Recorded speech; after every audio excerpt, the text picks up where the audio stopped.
মুহূর্তে কংগ্রেসের বাংলায় কিছু নেই যেটা আমি কংগ্রেসকে দিতে পারবো। যদি তাদের কিছু থাকতো, বিশেষ করে 2024-এ লোকসভা নির্বাচনে তাদের 2টো সিট ছিল, আমরা অফার করেছিলাম, তারা রাজি হননি। পরবর্তীকালে মানুষের যে প্রতিক্রিয়া আপনারা দেখেছেন বা মানুষের যে ফলের নিদর্শন বা রায়ের নিদর্শন, সেখানে 2 থেকে কংগ্রেস একে নেমেছে।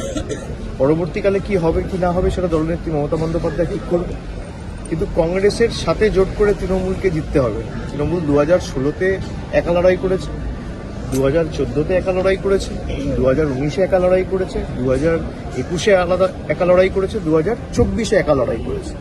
এবং যত দিন গেছে তৃণমূলের সাংগঠনিক শক্তি আরও বেড়েছে একা লড়াই করে।